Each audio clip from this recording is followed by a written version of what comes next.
Well, who am I? Well, I'm just an old local Barron County boy. I grew up going to Glasgow High School, or going to Glasgow school system for 6 years. And then my mother got hired at Austin Tracy to be a teacher. So 6 years in the Glasgow school system, 6 years in the Barron County school system, graduated from Austin Tracy High School, graduated from West Kentucky University.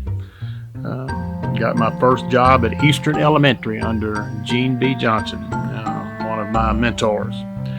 And from that point on, led into a career eventually with the Barron County school system, and where I retired after 31 years. So just consider me just a good old boy from Barron County. Much like anyone else, Bobby Steenbergen enjoyed simple pastimes as a child, and he grew up with humble beginnings. His mother was a school teacher, which would later ignite his own passion for teaching. So I started in that direction as a physical education teacher. And from that point on, then the desire to be involved in athletics. So started at Eastern Elementary, taught physical education for 2 years. Temple Hill, moved from 8-man football to 11-man football. So I was hired at Temple Hill to start their 11-man football program.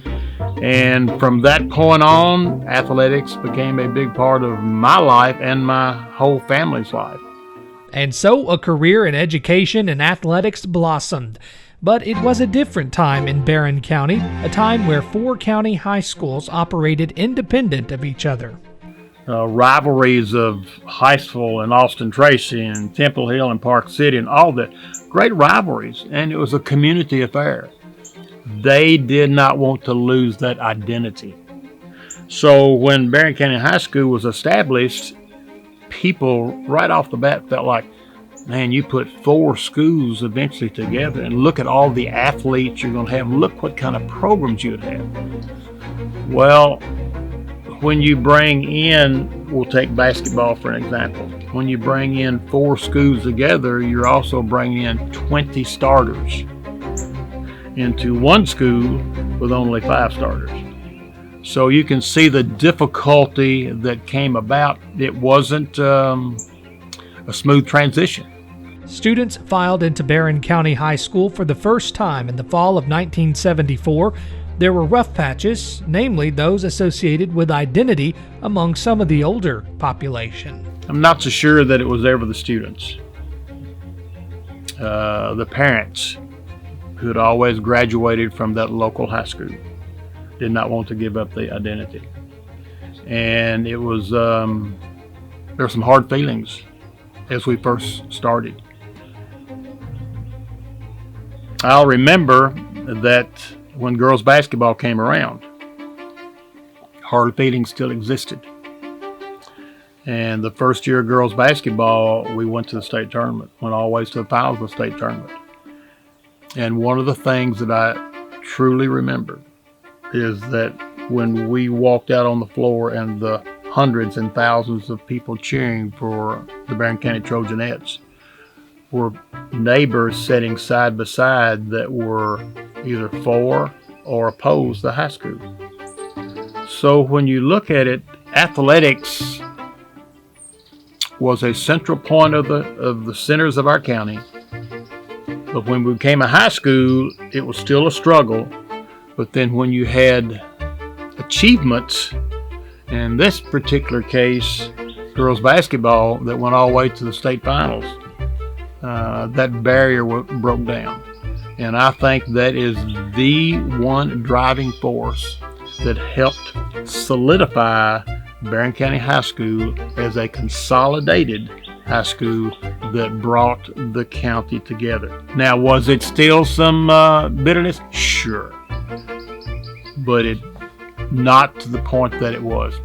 Turning point in the high school. And from that point on, I think leaps and bounds helped drive us to where we are today. Amid those changes in the community were changes in his life too. The upbringing of children and a home life also existed outside of work. Well, first of all, when I got married, I didn't have a clue what I was doing. Gail would probably say the same thing. We were young, didn't have a job, and we struggled through life just like everybody else did. But what I would tell myself and what I try to tell my grandchildren is that prepare for the future, not only in your life as a profession, but as a life religiously.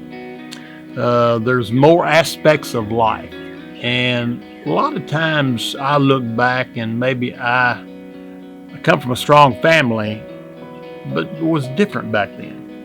And a lot of times it's just you're out on your own and you go, but there's more to life than just today. You've got to plan for the future and the things that you do, and you've got to accept responsibility and be accountable.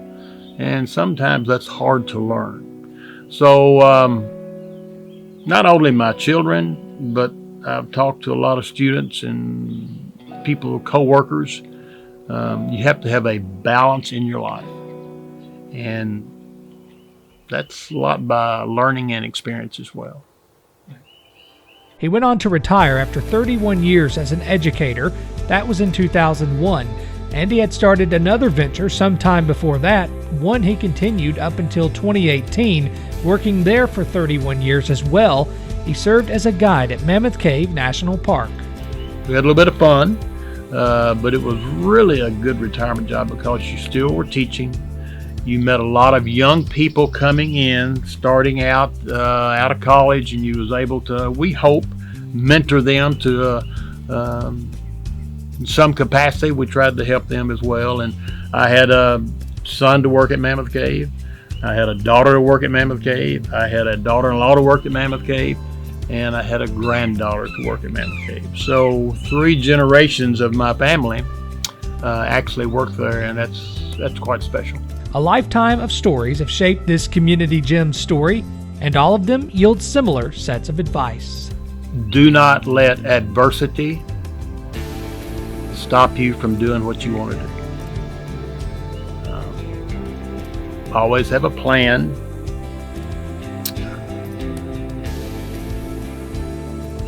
Don't live for today, but live for tomorrow and the future. I would hope that people would think that I did the best I could. Ups and downs, wasn't always perfect, but understand that there's life beyond, and it's not going to be a bed of roses. Just because you have a downer doesn't mean that tomorrow's not going to be up. I tend to think sometimes we, as a society, can't handle adversity very well. We tend to throw our hands up and give up, and that's not life. Life is full of a lot of twists and turns, and stay focused. Understand there's more than just what you see here, but live it to the fullest. This is Bobby Steenbergen, and this has been Meet My Neighbor. The Glasgow Police Department, we strongly believe in outreach and getting involved with our community. Obviously, we're doing more than just out in the community writing tickets. We're here for the community when they call for help. We deal with medical patients, we deal with all kinds of sorts of things and all kinds of different people. I enjoy getting the calls of, hey, I need gas, can you bring me a gas can? We're always involved in stuff and just trying to invest in our community and make it better. Glasgow's always been my home. This is where I was born and raised, and this is where I'll stay.